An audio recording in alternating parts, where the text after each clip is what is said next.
ang mga eksperto sa Philippine Nurses Association. At si Mami, Tiwala ako sa Shield. Shield Antibacterial Soap, napatunayang mabisa. Ang mga nurse, tiwala. ACS Galalala Falcon Galalala Falcon Ang bango ng sampayan, tara na magsayawan. Calafabcon, amoy nakaka-joyful.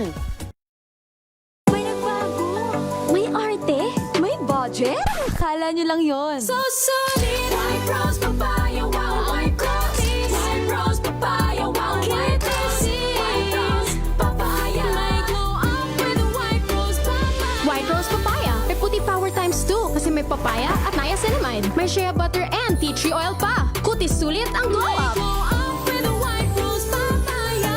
White Rose Papaya. Kutis sulit ang glow up. ACS Galalala Falcon Galalala Falcon Ang bango ng sampayan, tara na magsayawan. Calafabcon, amoy nakaka-joyful.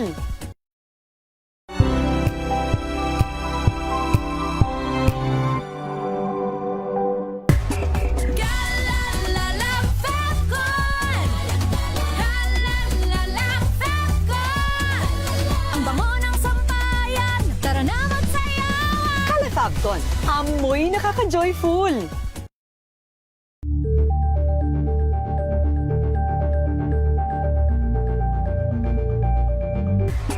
Galalala Falcon Galalala Falcon Ang bango ng sampayan, tara na magsayawan. Calafabcon, amoy nakaka-joyful.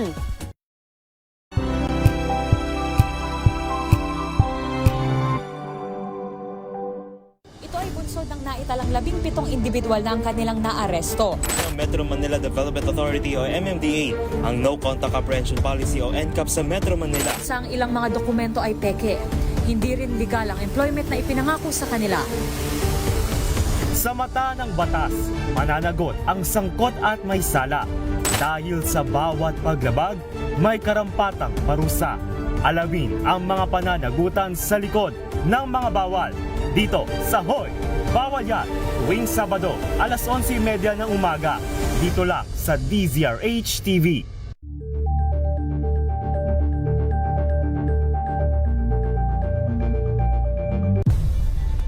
Nagsimula sa pangarap hanggang sa maabot ang tagumpay.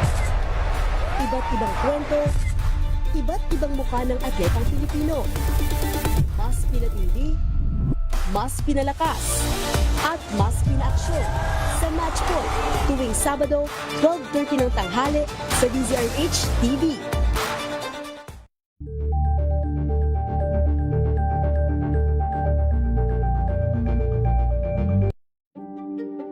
Buklatin ang mga pahina. Pakinggan ang boses ng lipunan. Tunghayan ang mga issue mula sa ibang katayuan. Nakakalungkot kasi deserve ba namin ng ganito? Na hindi nila alam kung ano talaga yung kanilang mga karapatan.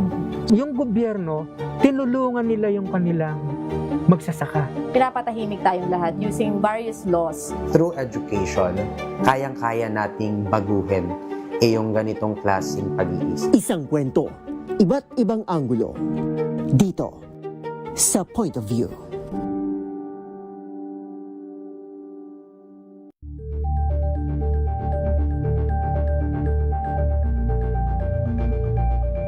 Tumunog na ang gantingan para sa kalikasan. Ang itinanghal bilang Best AM Radio Program Host ay si Cesar Chavez para sa special on Saturday ng DZRH.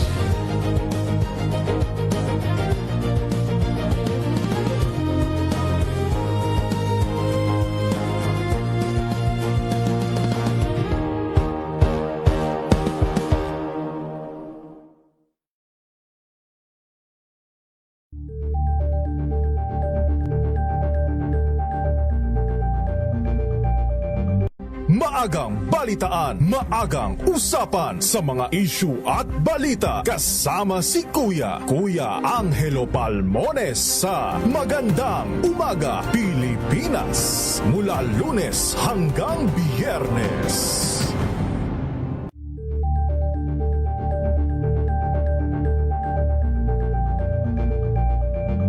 We've got you covered.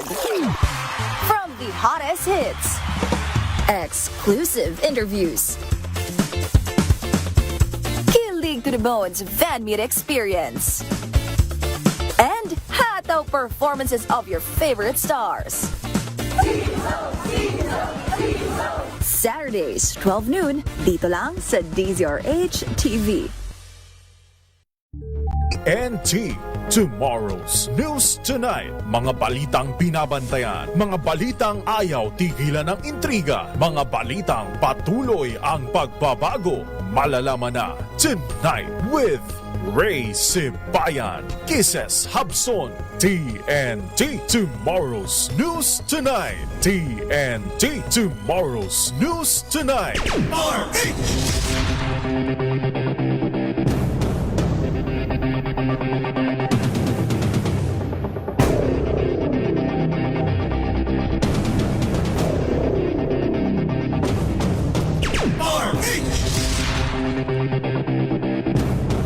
Magandang gabi po Luzon, Visayas, Mindanao sa ating pong Tomorrow's News Tonight. Ngayon po gabi ito ng Martes at 12 sa buwan ng Mayo taong 2026. Sa ating pong headlines, halaga ng piso muling nanamlay, bumagsak sa palitang 61 pesos and 48 centavos sa bawat US dollar. Senado agad na magko-convene bilang impeachment court kapag natanggap na ang articles of impeachment ayon kay Senate President Alan Peter Cayetano. Patas na impeachment trial laban kay VP Sara Duterte. Apila ng Malacanang sa Senado. Philippine Air Force tiniyak na walang civilian plane na naka-standby para isakay pa Netherlands si Senador Bato de la Rosa. 44 na lugar tinamaan ng danger level heat index ngayong araw na ito. 48 degrees Celsius na itala sa Butuan City. Counter-offer ng Iran, tinanggihan ni US President Donald Trump, ceasefire tila naghihingalo.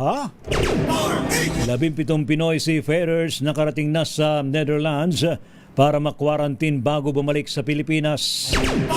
Sa TNT Global News, 28 pasahero mula sa MV Hondius na tinamaan ng hantavirus dumating sa the Netherlands.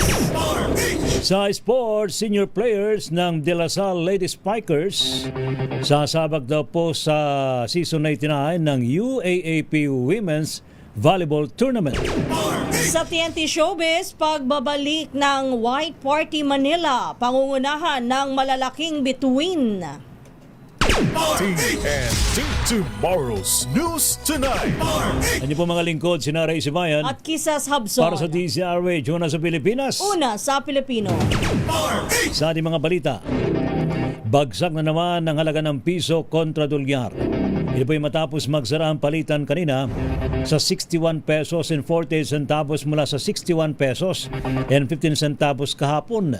Ayon po sa Bankers Association of the Philippines, mula sa opening ng trading sa 61 pesos and 25 centavos, tumamlay ang piso sa 61 pesos and 49 centavos bago nakabawi sa 61 pesos and 25 centavos.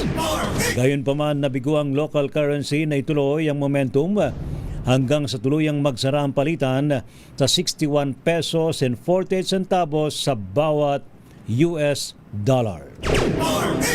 Itinuturong killer ni Sergio Ortiz Luis Jr. na presidente po ng Employers Confederation of the Philippines ang flood control scandal kung bakit mas lalong tumamlay ang mga investors sa Pilipinas. Ito ang kanyang sinabi sa DZRH News matapos na matanong kung ano ang lagay ng investors' confidence sa ekonomiya ng ating bansa.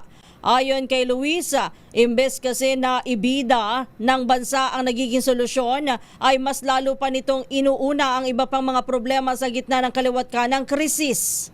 Hindi masyadong pinag-uusapan yan. Hindi rin pinag-uusapan na wala yung issue na hinihintay ng mundo na matapos yung investigasyon dito sa dito sa flood control mess, ano? Na iniisip natin sa 2026 kung makikita ng mga investors, makikita ng mga ibang mundo na sinosod natin, hindi naman sinosod.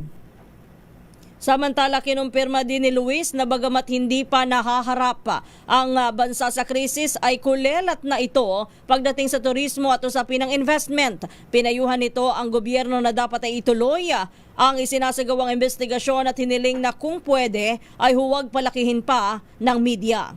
So sana, tahimik lang. Hindi talaga seryoso na hinahanap natin na solusyon para makita naman ng mga investors na we are trying to solve our problems. Si Sergio Ortiz Luis Jr. ang Pangulo ng ECOP. TNT Tomorrow's News Tonight. Samantala naman nagbigay katiyakan ng bagong liderato ng Senado. Nagad sila magko-convene bilang impeachment court sa oras naman na kanilang matanggap ang articles of impeachment laban kay VP Sara Duterte. Ayon po kay Senate President Alan Peter Cayetano, walang mangyayaring delay o pagkamalam dahil sa magko-convene sila forthwith. Sa oras naman na dumating ito sa Senado, alinsunod po sa ating saligang batas. Ayon pa kay Cayetano, kinonsultanan niya si dating Senate President Tito Soto at sinabihan siyang sundin na lamang ang proseso simula sa referral sa Committee on Rules na siyang kanilang gagawin. Binanggit pa ni Cayetano na balak nitong magpatawag ng all-member caucus para pag-usapan ng nararapat gawin sa proseso ng impeachment laban sa pangalawang Pangulo. Yung impeachment, magko-convene kayo immediately? Forthwith. To the next Forthwith. The next day. So, I consulted also Senator Soto. Sabi niya, process, ibigay muna sa Committee on Rules. So, we will do what has to be done and there won't be delays. Basta forthwith. There won't be delays. You judge us on our actions, but I don't know what time i-receive. I don't know kung ano. That's why I want a majority caucus para it's not a decision of only one group. Sir, sinong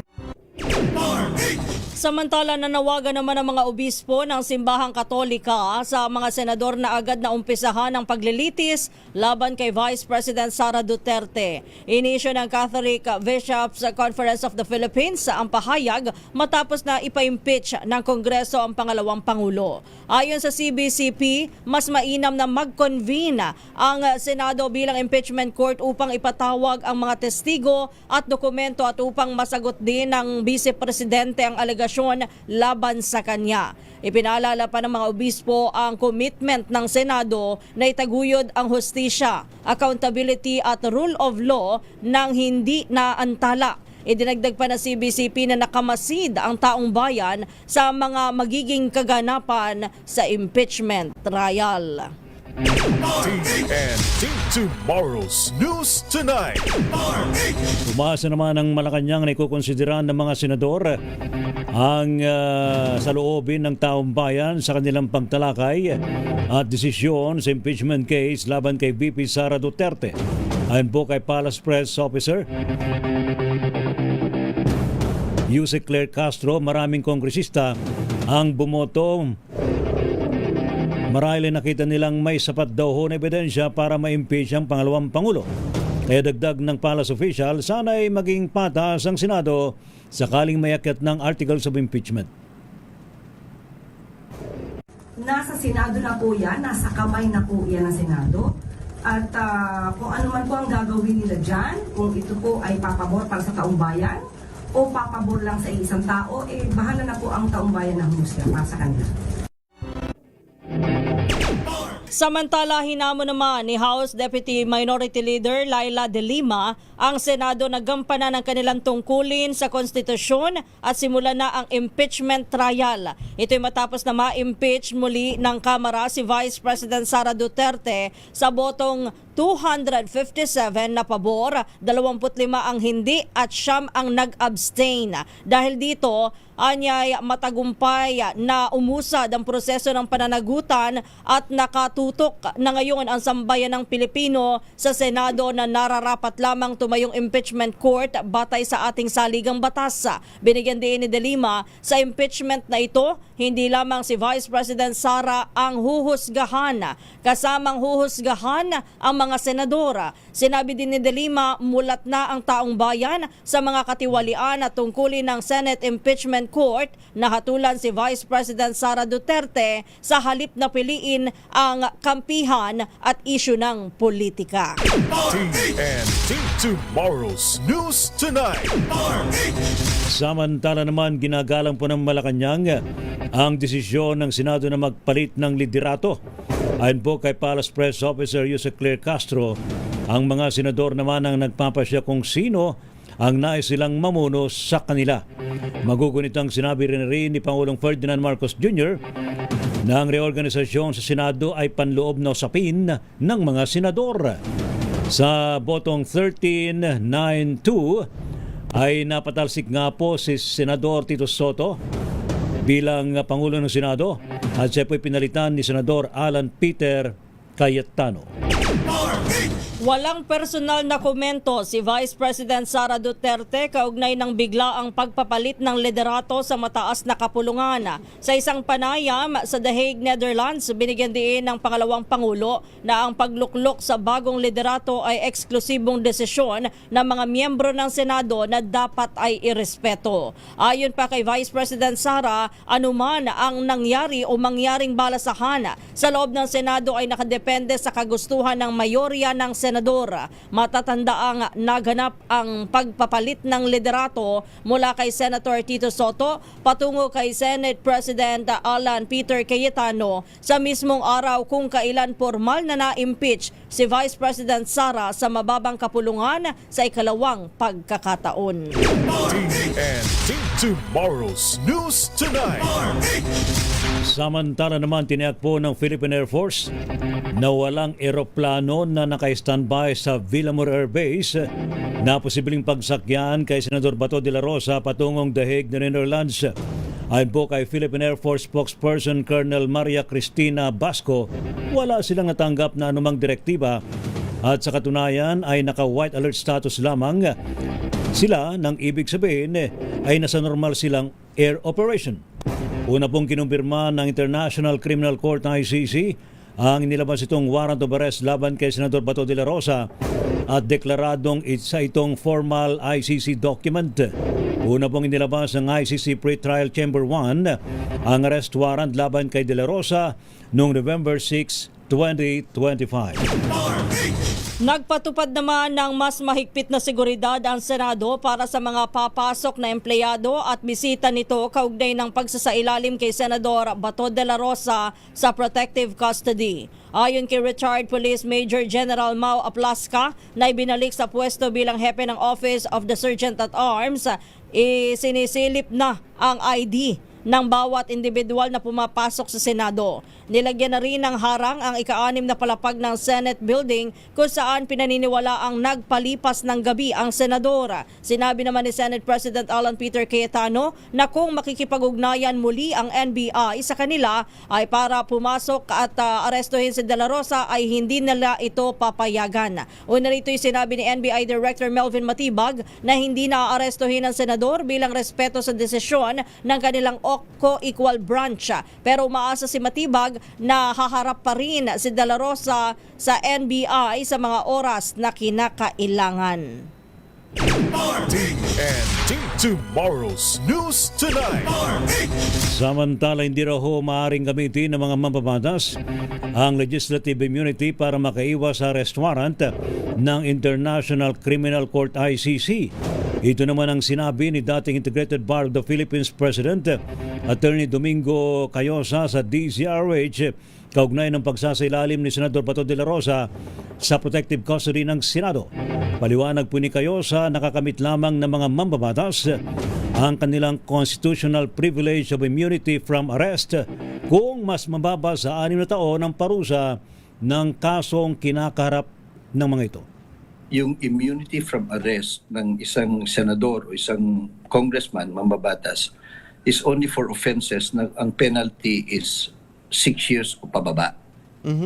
Temporary immunity lamang po yan while Congress is in session. Yes. Okay. So kung may pinapakitang warrant of arrest ang ICC at ang crime ho dito is crime against humanity, ang penalty ho dyan umaabot ng 30 years.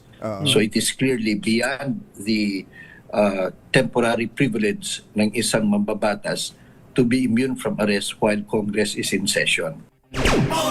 Ayon din kay Attorney Cayosa, hindi raw po exempted ang alinmang gusali o tanggapan ng pamahalaan para maisilbi ang isang valid na warrant of arrest.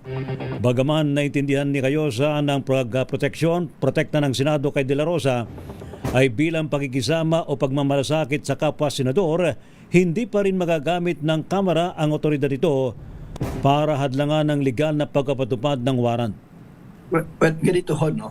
Hindi ho exempted yung government offices o yung Senado. It's the orderliness of the session na pinoprotektahan ng temporary immunity. So, hindi ho dahil tumakbo ka sa isang Senate building o kaya government building, hihinto na yung nagsaserve ng warrant of arrest. Wala hong ganun. Whether it's a public or a government building or area, the warrant of arrest has to be served. Samantala, umaasa naman si Senador Ronald Bato de la Rosa na sasaklolohan siya ng Korte Suprema hinggil sa warrant of arrest mula sa International Criminal Court sa kasong crimes against humanity. Sa panayam sa Senado, sinabi ni De La Rosa na naghain na ito ng petition sa Korte Suprema para sa TRO o umaasa ito na dedesisyonan pabor na sa kanya. Bahagi ito ng kanyang legal na paraan upang hindi maipadala sa The Hague, Netherlands, kung saan ngayon ay nakakulong si dating Pangulong Rodrigo Duterte. Habang wala pang desisyon na inilalabas ang Korte Suprema, mananatili muna si Bato sa Senado. Ang proseso naman ay hindi hanggang sa lower court lang. Kaya kami appeal, di ba? Pwede tayo umakyat sa taas. So, pero inunahan na namin sa Supreme Court ngayon. So, hintayin natin yung decision ng Supreme Court. Sir, habang may mga pending pa yun, sir, petition, sir, sa court, dito lang, sir, kayo sa Senate, hindi, sir, kayo aalis, sir? Dito lang ako. Dito lang. Hindi ako alis. Samantala, inamin naman ng senador na kinuha ng kanyang staff ang sweldo nito ng ilang buwan pero hindi nito nakuha dahil nagtago siya. Pero nitong huli ay hindi na nila ito kinuha at payo sa kanya ng mga staff gamitin sa kawanggawa ang kanyang sweldo noong panahon na siya ay nagtatago dahil nahihiya umano siya sa taong bayan na hindi siya nakapagtrabaho. TNT Tomorrow's News Tonight. Handa naman umanong sumunod si Senador Bato de la Rosa sakaling may arrest warrant ang lokal na korte laban sa kanya. Sa panayam po ng DZRH News, sinabi ng Attorney Ferdinand Topacio na dapat talagang sumunod sa proseso ang lahat ng mamayan. Subalit, din po niya dapat munang beripikahin ng Department of Foreign Affairs ang arrest warrant ng International Criminal Court o sertipikado sa pamagitan naman ng anumang diplomatic means. Paliwanag pa ng legal counsel ni Senador Bato de la Rosa, kung katigan man ng RTC ang extradition, maaari pa itong iapilan ni De La Rosa sa Court of Appeals. Any of the diplomatic means provided for. And then, iyan po ay dadalhin sa DOJ. Ang DOJ po ang magpa-file ng petition for extradition at yan po ay lilitisin ng Regional Trial Court. At nandoon na nga po sa guidelines sa Supreme Court na ito ay pagpapasyahan within 30 days. Kapag ang desisyon ay payagan ng extradition, appealable pa po ito sa Court of Appeals. At habang ito ay inaapila, ay hindi po pwedeng ipatupad yung extradition. Sumunod naman tayo sa batas. We are a government of laws and not of men. And we should use the force of law and not the law of force. Itinanggi ng Philippine National Police na dumidistansya ito sa pagpapatupad ng ICC warrant of arrest dahil dating PNP Chief si Senador Ronald Bato de la Rosa. Ayon kay PNP spokesperson Police Brigadier General Randolph Tuanyo, kailangan lang silang sumunod sa mga tamang proseso bago aksyonan ang mandamiento de aresto. Kabilang sa dalawang paraan na maaaring daanan ng PNP bago tumugon sa ICC warrant ay ang extradition sa bisa ng isang court order at ang direct surrender sa coordination ng Interpol. Pero sabi ni Tuanyo, sa Camp Crame ay wala pa silang natatanggap na alerto mula sa Philippine Center for Transnational Crimes na silang tatanggap ng request mula sa Interpol Manila. Hindi rin naman totoo na pinabayaan nila ang NBI na mag-implementa ng warrant at idinahilang hindi pa sila pinupulong ng PCTC. Nais po lang pinanawin na hindi lang nag-uupaya sa ibang agency yung pag-aresto po kay Senator Bato de la Rosa. Sapagkat sinabi mo po, doon sa apat na ahensya, ang maaaring itap ng NCB, PCTC Manila ay NBI at yung Philippine National Police para i-assist yung Interpol Manila. Si PNP spokesperson Police Brigadier General Randolph Tuanyo. TNT Tomorrow's News Tonight. Hiniling naman ni Senador Ronald Bato de la Rosa kay Pangulong Ferdinand Marcos Jr. na huwag siyang hayaang dalhin o ipadala sa International Criminal Court sa The Hague, Netherlands.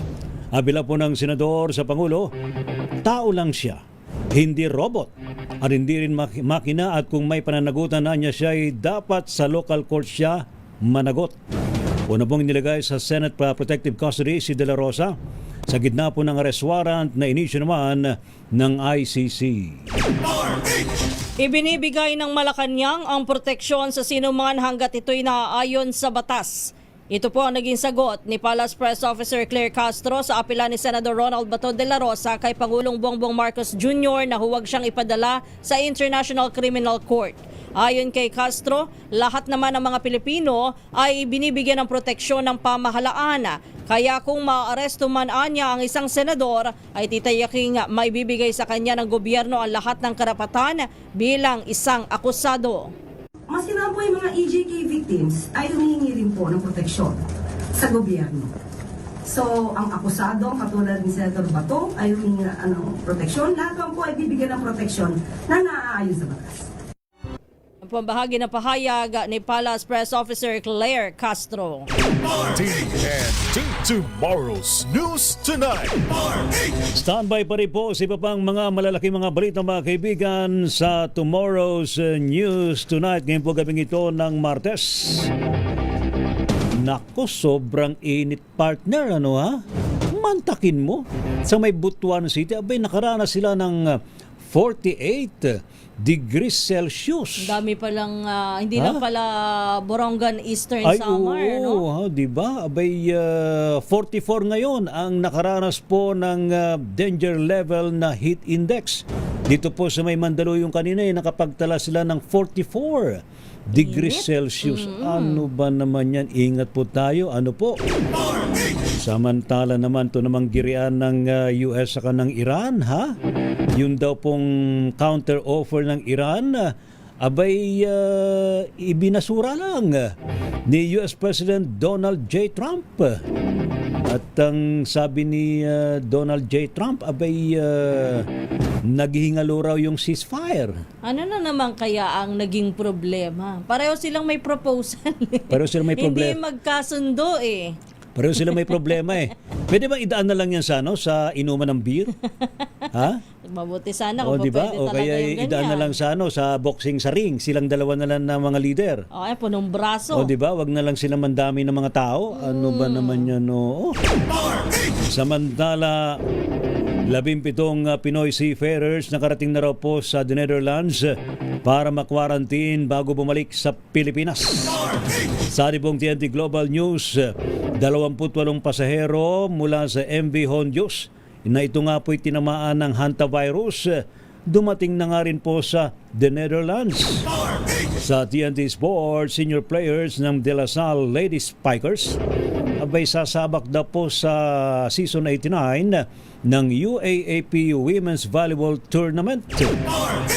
Sa showbiz, pagbabalik daw po ng White Party Manila. Ano ba tong White Party Manila? Oo nga Ikaw, eh. naka-white ka. Yun ba yun? Naka-white ako, dapat pero ba hindi naman ako matandang party sa Manila Dapat ba lahat naka-white dyan? Dyan sa White Party Manila, ano ha? Ito raw po'y pangungunahan ng malalaki. Malalaking bituin. Gaano kaya kalalaki Sino kayo yan mga at bituin sino-sino yan, ha? Pilipinas ang oras, alas 9:32 ng gabi.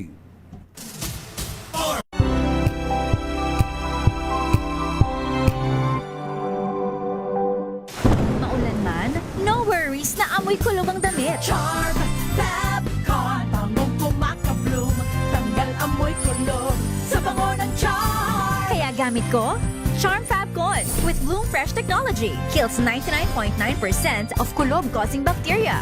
May aroma burst pa of thousands of flowers and berries. Ang sampay sa loob, no amoy kulob. Bangong kumakabloom sa Charm. Charm Fabcon. ACS.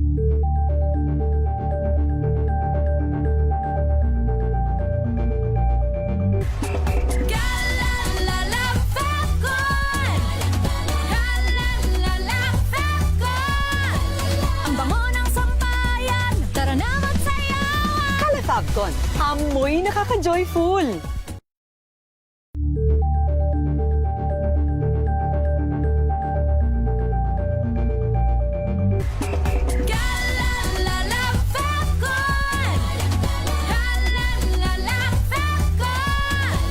Ang bango ng sampayan, tara na magsayawan. Kala Fabcon, amoy nakaka-joyful.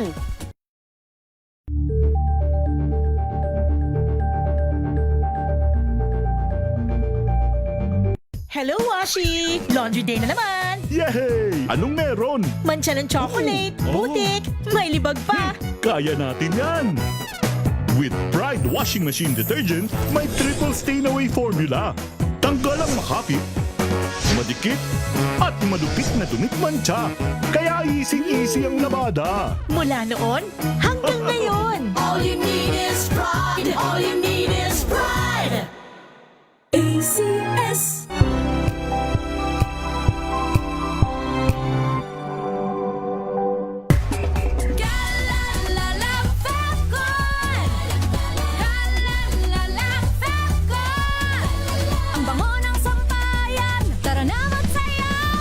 Fabcon, amoy nakaka-joyful.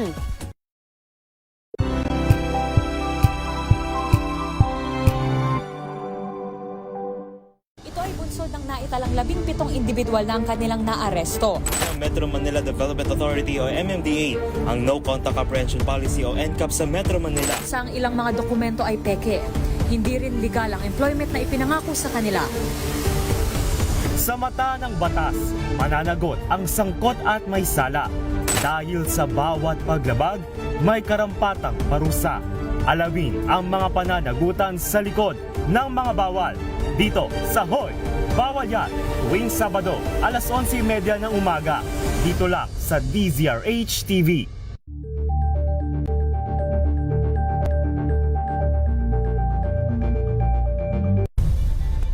Nagsimula sa pangarap hanggang sa maabot ang tagumpay. Iba't ibang kwento, iba't ibang mukha ng atletang Pilipino. Mas pinatindi, mas pinalakas, at mas pinaaksyon sa Match Point tuwing Sabado, 12:30 ng tanghali sa DZRH TV.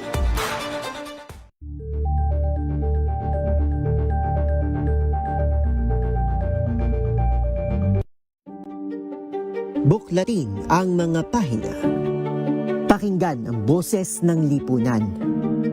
Tunghayan ang mga issue mula sa ibang katayuan. Nakakalungkot kasi deserve ba namin ng ganito? Na hindi nila alam kung ano talaga yung kanilang mga karapatan.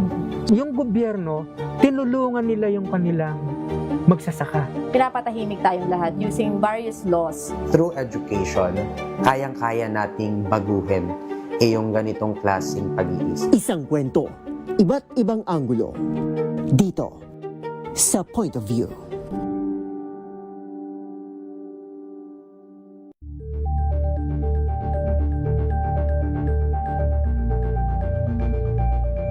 Tumunog na ang gandingan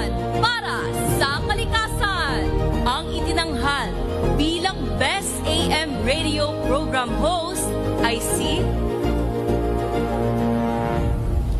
Cesar Chavez para sa special on Saturday ng DZRH.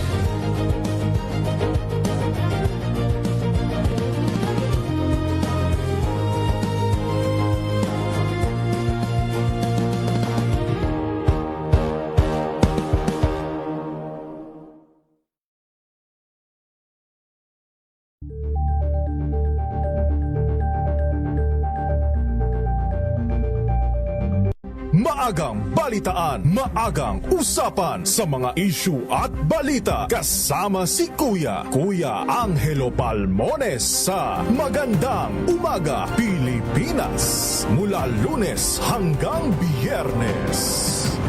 Tomorrow's News Tonight.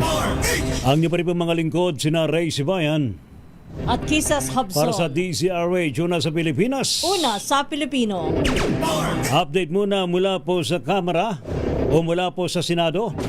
Impeachment laban kay VP Sara Duterte dapat lang daw pong ituloy para marinig ang kanyang paliwanag. Ating alamin detalye sa report ni RH28. Lakay Raymond at Paz. Lakay Raymond. Kung kahapon ay mga pro-Duterte group ang namayani sa gate ng Senado bilang suporta kay Senador Bato de la Rosa at sa pamilya Duterte, kaninang hapon ay dumating naman ang isang grupo ng pro-administration. Ito ay ang grupo ng Samahang Sandugo Bulacan Chapter na sumuporta dati sa tandem na unity team ni na Pangulong Bongbong Marcos at Vice President Sara Duterte. Ayon kay Jet Gonzaga na siyang Pangulo ng grupo, suportado nila ang impeachment laban sa pangalawang Pangulo dahil sinuportahan nila siya ngunit hindi nila ito narinig na nagpaliwanag at ito na ang pagkakataon na marinig ang kanyang panig. Nanawagan ng mga ito sa mga senador na huwag harangin ang impeachment at hayaan itong gumulong. Sabi ni Gonzaga, hinahanap din nila ang tapang ni Senador Ronald Bato de la Rosa dahil kay dating Senador Antonio Trillanes pa lamang ay tiklop na siya. Pangako ng grupo magbabantay sila sa proseso ng impeachment.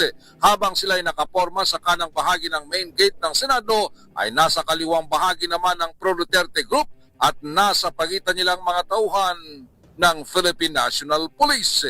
Narito si Ginoong Jet Gonzaga.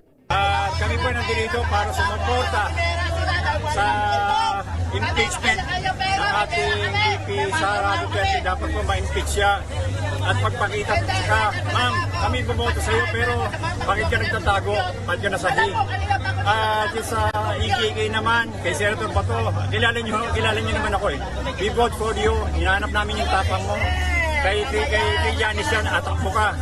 So, kami nandito para sa katotohanan at bibigay kami ng saloobin namin para doon sa katotohanan sa impeachment. Ito si RH28, Raymond Adpaz para sa DZRH, una sa Pilipinas, una sa Pilipino. Samantala, kumustahin naman natin ang sitwasyon ngayon dyan sa may labas ng Senado. Nandoon si RH27, Noche Cacas. Noche? Yes. Kisas at Lakay Rhea, nakapasok na sa loob ng Senado si Cavite Congressman Kiko Miao Barsaga. Ayon kay Barsaga, bibisitahin niya si Senator Bato de la Rosa at bilang pagpapakita na rin ng suporta sa senador at maging ang mga supporters ni Bato at mga Duterte dito sa labas ng Senado. Bigla naman napatayo kanina at nag-formation ang mga kapulisan. Wala nang nagsasalita ngayon dito sa mikropono habang ang iba ay nagpapahinga na ang ilang supporters ng Duterte at Senator De La Rosa. Kanina nagkaroon ng girian ang pro at anti-Duterte ng tangkaing makalapit sa gate ng Senado ang mga anti-Duterte. Isang lalaki kanina na may dalang placard na may nakasulat na Inday Lutay ang biglang sinugot ng starting agad namang napaghiwalay ng mga nagbabantay na pulisa. Panayam naman ng DCRH kanina kay MCRPO Director Major General Anthony Aberil. Dodoblihin nila ang bilang ng personnel mula 700 ay magiging 1,400. Ito ay bukas papala pagpulatan siya ng ng metal barrier para masiguro na hindi kung sakaling dumating ang pro at pro Duterte at anti Duterte bukas ng umaga. At inaasahan din kasi Lakay Ray at Kisses yung naka-schedule na pagpunta ng Tindig Pilipinas. So bukas ay mas dudublehin pa nila yung pagbibigay seguridad para naman doon sa mga rallyesta na susugod dito sa Senado. Yan ang So, kumusta ngayon sitwasyon, Noche? Tahimik na ngayon, Lakay Ray at Kisses. Umalis na rin kanina yung mga pro-administration. Nakasuot sila ng kulay pula at yung iba naman ay kulay puti. At nakikita natin na mga nanay na may bitbit pang mga bata, mga sanggol, yung punta nila dito at nagmamarcha dito sa may Jokno Boulevard, dito sa Hakpan. So, anong grupo nandyan na lang ngayon sa labas ng gate ng Senado? Yung mga matitibay, mga kagabi pa, Lakay Ray, umuwi lang bahay. Pero bumalik din ngayon yung mga suporta ni Senator Bato de la Rosa. Ayun. Yung mga nakikita. So, wala na dyan yung grupo ng ano ba to? Sandugo ba yun? Sandugo, yung kanina. Yung kanina. Oo, yung nakapula, yun sila yung dumating dito kanina. Pero mga ilang minuto lang din, nakalusot sila dito sa mga nagbabantay na mga pro-Duterte. Nakalusot siya, nakalipat sila doon sa may kabilang side ng Jokno Boulevard. Pero good thing naman at wala namang nasaktan o nasaktan doon sa kanilang dirian kanina. Kasi yung naglalatag ng placard na may nakasulat na Inday Lusay, doon sila nagalit, nag-react na yung mga pro-Duterte. So sa ngayon, tahimik, yung iba nagpapahinga, habang yung mga kapulisan din nagpapahinga na rin dahil pagod na pagod din. Sobrang init kanina, nagtago yung ilang mga rallyesta, yung mga pro-Duterte o yung mga supporters ni Senator Bato de la Rosa dahil nga sa sobrang init panahon. Ang mabenta dito ay tubig. Yung mga tindahan dito na may nagtitinda ng tubig, yun ang mabili. Kaya yung ibang mga plastic bottles, gaya ng mga mineral water, ay nagkalat. Pero good thing din kanina dahil nagligpit din naman itong mga pro-Duterte dito sa kanilang pananatili sa harapan o sa may main gate ng Senado. So, yan ang sitwasyon na RH27, notika ka sa DZRH, una sa Pilipinas. Una sa Pilipinas. Thank you, Noche. Samantala naman, 11-man House Prosecution Panel abay binuo na raw po. Ating alamin sa report ni RH12 Milky Rigunan. Milky. Buo na ang 11-man House Prosecution Team para sa impeachment kay Vice President Sara Duterte na paumunuan ni Justice Chair Treville Luistro. Ang mga miyembro ay kinabibilangan ni Manila Representative Joel Chua, Chair ng Government and Public Accountability, Isabel Zamora ng San Juan, Rog Gutierrez ng One Rider Party List, Senior Deputy Minority Leader Leila De Lima, Akbayan Party List Representative Shell Jokno, Ako Bicol Party List Representative Terry Ridon, House Senior Majority Leader Lawrence Defensor, Representative Kit Flores ng Bukidnon, Lordan Sua ng Cagayan de Oro at Kakabag-aw ng Dinagat Islands. Sila ang kakatawan sa Kamara na nag-impeach kay Vice President Sara Duterte sa botong 257 ang pabor, 25 ang no at 9 abstain. Sa status naman ng transmittal ng Articles of Impeachment laban kay VP Sara, patuloy pa rin na nagre-reproduce ng kopya para maipadala sa Senado. Ayon kay House Secretary General Cheloy Garafil, libo-libong pahina ang nire-reproduce at isla sa ayos para matiyak na ang bawat kopya ay organized bago maipamahagi sa Senado. Ako si Milky Rigunan, nagulat para sa DZRH, una sa Pilipinas, una sa Pilipino. Samantala, sa iba pa nating mga balita, pinag-aaralan na ng Philippine National Police kung makaapekto sa subpina ng CIDG ang protective custody ng Senado kay Senador Ronald Bato de la Rosa. Sabi sa Camp Crame ni PNP spokesperson Police Brigadier General Randolph Tuanyo, pwede naman kasing irepresenta ng abogado ang isang iniimbitahan. Depende sa magiging valid reason. Nakatakda ang investigasyon sa Huwebes, May 14, kaugnay ng investigasyon sa umano'y extrajudicial killings noong nasa Davao City pa siya. Sumulpot si De La Rosa sa Senado kahapon pero nanatili sa compound makaraang payagang sumailalim sa proteksyon ng mataas na kapulungan. Sa ngayon mahigit na 300 pulis ang nasa paligid nga po ng Senate premises. Ngunit nilinaw ng PNP na toka na ng Sergeant at Arms ang sitwasyon sa loob ng Senate compound. TNT Tomorrow's News Tonight. Samantala naman sa iba pang balita, pansamantala pong ipinagbawal ng Department of Agriculture ang pag-aangkat ng mga buhay na hayop at animal products mula sa bansang Greece. Kasunod po ito ng kumpirmadong mga kaso daw po ng foot and mouth disease sa mga alagang tupa sa naturang bansa nitong nakalipas na buwan. Sa ilalim po ng Department Circular Number 20, sinususpindi rin ang pagpapalabas sa mga sanitary and phytosanitary import clearances para po sa mga apektadong produkto tulad po ng karne ng baboy, baka at untreated milk. Natasan din po ni Agriculture Secretary Francisco Chu Laurel Jr. ang lahat ng mga daungan sa Pilipinas na magsagawa daw po ng mas maigpit na inspeksyon para matiyak na hindi makapapasok sa Pilipinas ang sakit, itong foot and mouth disease. Samantala, sa pagpapatuloy pa rin ng ating mga balita, walang natanggap na anumang ulat ang Malacanang tungkol sa pagpapabagsak sa kasalukuyang administrasyon. Sagot ito ng palasyo nang matanong kung may impormasyon ito sa panibagong destabilization plot. Pero ayon kay Palace Press Officer Claire Castro, hindi na bago ang ganitong ulat, kaya dapat anya'y maging mapanuri at mapagmatiyag ang publiko. Bagamat walang tinukoy na tao, sinabi ni Castro na alam naman nila kung kanino ito nanggagaling dahil mayroon umanong gustong iluklok sa pwesto. Even before naman hindi lang naman ngayon yan Alam naman natin kung saan nanggagaling yan. At alam naman natin kung sino yung gusto nilang paupuin. So, tayo po, mga kababayan natin, sa mga taong bayan, lagi po na lang tayo magmatsyag at maging mapanuri, lalong-lalo sa mga fake news. Samantala naman, 44 na lugar sa buong bansa ang nasapol po ng danger level ng heat index ngayon pong araw na ito ng Martes.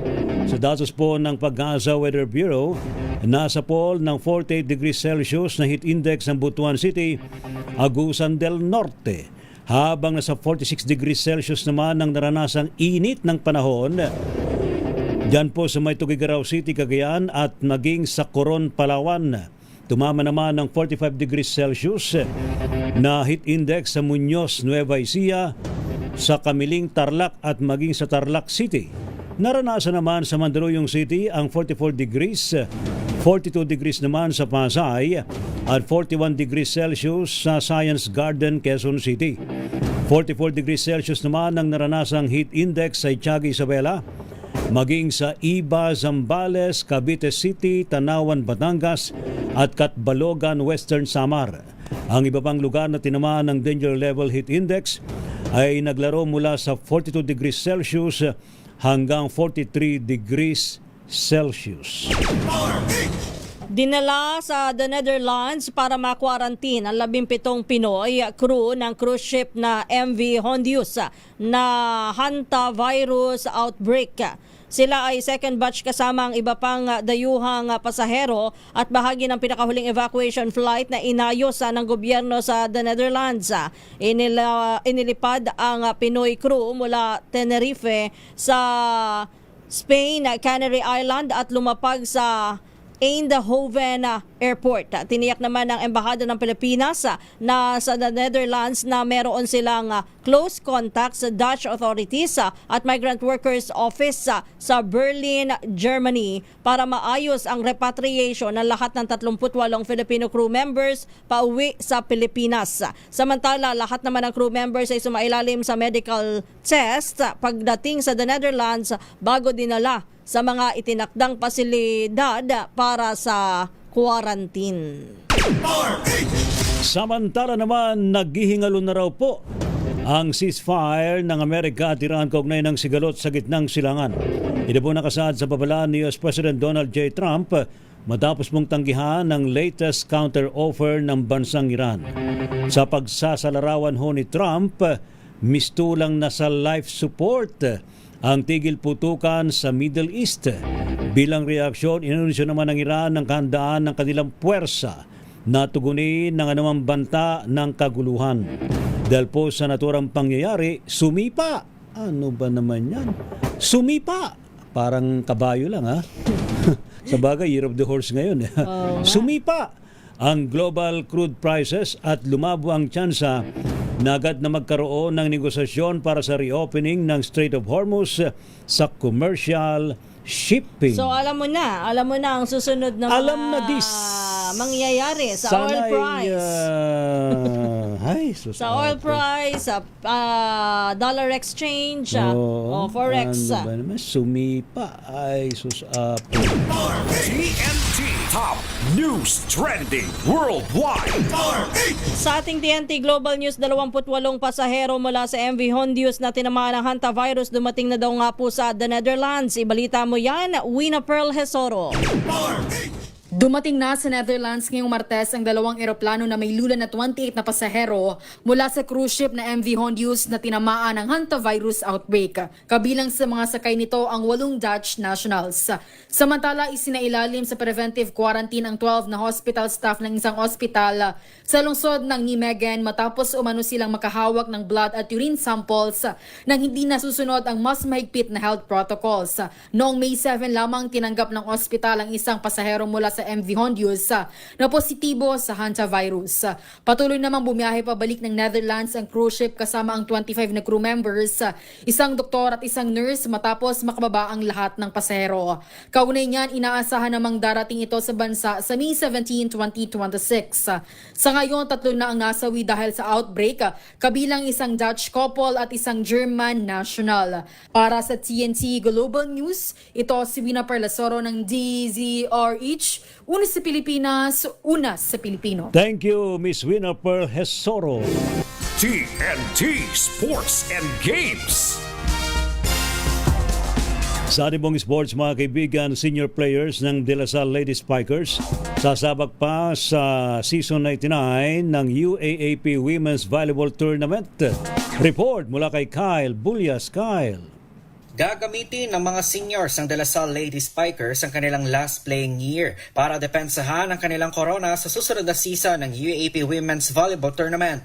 Matatanda ang dinala ni Shivana Laput, Angel Canino, Amy Provido at Laika De Leon ang kanilang koponan sa finals ng Season 88 kung saan na-sweep nila ang buong season. Naging tradisyon na ng DLSU Lady Spikers ang pagsasagawa ng archer stance sa pagtatapos ng season habang naka-circle formation kung saan pumupwesto sa gitna ang mga maalam ng seniors. Pero matapos nilang talunin ang NU Lady Bulldogs sa Game 2 ng finals, walang pumwesto sa gitna ng Lady Spikers. Sa pagharap naman nila sa media ay unang sinabi nila kanino na undecided pa sila sa kanilang paglipat sa pro volleyball.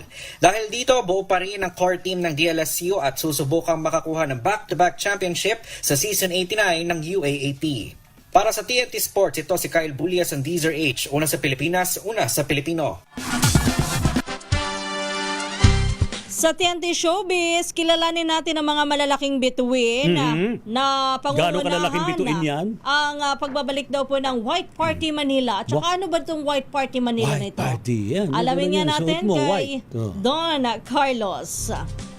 Nagbabalik ang pinakamalaki at pinaka-iconic na Pride celebration ang White Party Manila matapos ang 12 taon na.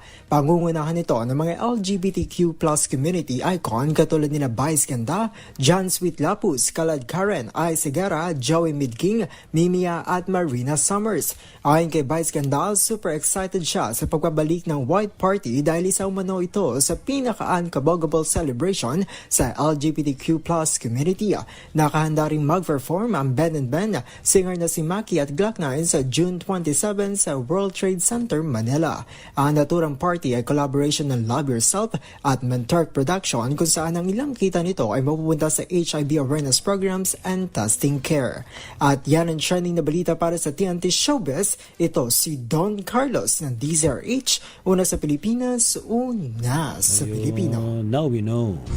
Yung What pala is yun, White Party. Sa mga LGBT pala. Yun. So, syempre, mga malalaking mga pangalan dyan. Nandyan si Vice Ganda, no? Ha? Nandyan din si, si Ice. O, di ba? Oo. Oo, di ba? Iniisip ko sino Ice sabi mo eh. Sino ang naisip mo, Ice? Hindi, wala inisip ko nga eh. TNT Tomorrow's News Tonight. Hoy, salamat to sa matumutok po sa ating balitaan sa Tomorrow's News Tonight. Thank you sa buong pwersa ng DZRH News Team, sa ating pong DZRH Radio, DZRH Digital, DZRH Television, and DZRH Malanday Transmitter.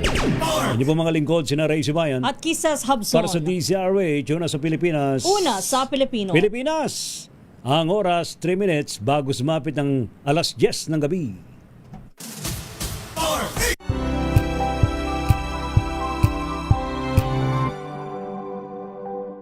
Sa loob ng 86 na taon, DZRH ang naging kaagapay ng mga Pilipino sa balita, sa serbisyo at sa bawat kwento.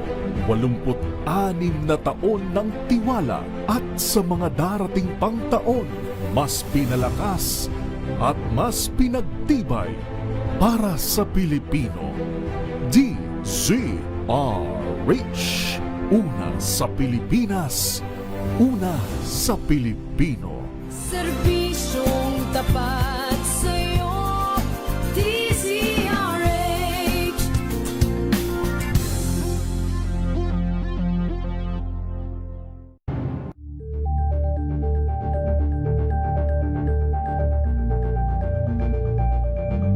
We've got you covered. From the hottest hits, exclusive interviews, kilig to the bones fan meet experience, and hataw performances of your favorite stars. Saturdays,